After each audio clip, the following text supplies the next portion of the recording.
Do you want to dribble a basketball better? Then if you're here, that's definitely what you're going to have happen. You're going to dribble the basketball better after this video. So my number one tip is this: you have to use your fingertips. Fingertips are extremely important. If you dribble with your palm, you're not going to have the control over that ball, and it's going to go in every which way.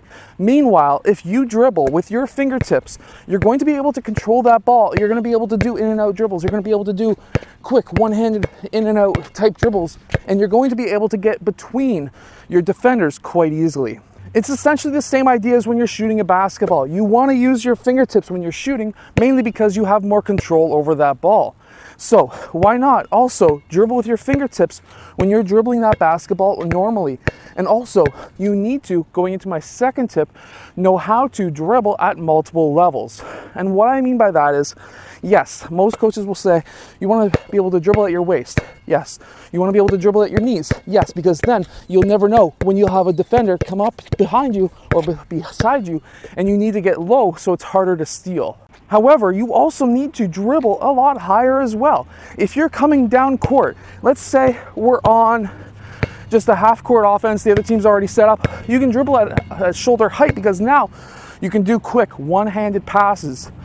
You can have it dribble much higher because now you can go faster. You don't have to dribble as often if you're dribbling higher, which means that you can get down court quicker. But because you're dribbling higher when you're walking or dribbling down court, you have to be able to get it low really quickly. You have to have different tactics to get that basketball low, because if you're dribbling down court, let's say, and you're dribbling down court, and then all of a sudden a player jumps you to try and, let's say, trap you at the half court line, or trap you at the sideline, I should say, then you should be able to dribble high, get low, get around them, and move. How to move with the basketball, how to dribble at different heights within one dribble difference. You don't want to be coming up towards a defender and being like, okay, well, dribble, oh, hold on. Okay, now press me. No, it's not going to work like that. You need to get down quick. You need to be able to get up quick. You need to be able to move that ball at different levels super quickly. Find drills that will help you do that. Simple stuff like this. We're going to be dribbling at shoulder height, down low, back up. See, even I'm rusty. Shoulder height, down low, back up. Practice stuff like that. It's going to help you being able to move that basketball at different heights, which will allow you to get around defenders again a lot easier, be able to run the press, and a lot of other things like that. My third tip is going to be being able to dribble with your head up. Now, you've been probably told this 6 trillion times, and then now one more time, because now, what does it mean if you're dribbling the ball with your head up? Has anyone ever seen LeBron James's high school clips when he's running a press? He's running the press with his head up. Even though he's a 6'9" forward in high school, he's scanning the floor. He's seeing where his teammates are. But that's not just for his teammates. He's not doing that just to get the assist. He's also doing it because if a player comes up to him to press him, now he needs to be able to say, oh, there's a defender, get down low, protect that ball. Don't let that defender steal that ball. So basically what I'm trying to say with the last 2 tips, tip number 2 and 3, is being able to control the ball in different situations, being able to find players on the court, know what's happening, being able to dribble the ball at the same time as maybe calling a play like horns 2 or whatever it may be. And then that way, you're going to be a much more successful player. Even players like a younger player right now who's coming up, I think he's going to Gonzaga next year, Chet Holmgren. He's 7'3", and he can handle the ball like if he's a 6'2" point guard. And he can keep his head up when he's running the press. And he is basically a 7-foot point guard. So being able to control the ball at different heights, whether it's your shoulder height, down to knee height, or whatever it may be, keeping your head up, you're going to be a super successful player. Also, you have to remember to keep your dribbling simple. It's always nice to be able to see that player dribbling up and doing a quick killer crossover, bang, bang, getting him to fall, sitting back, waiting for the guy to stand up, and then going back in, oh, killer cross, having him fall, and then wasting all 24 seconds just to break the guy's ankles 2 or 3 times.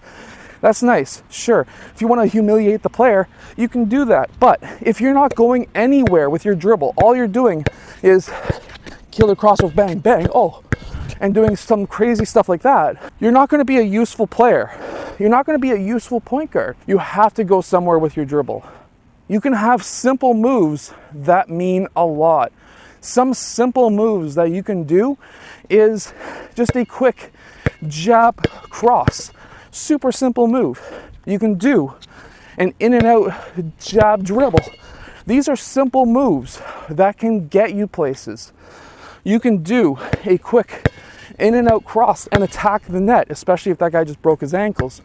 So use your size if you have size, and use your handles to go somewhere.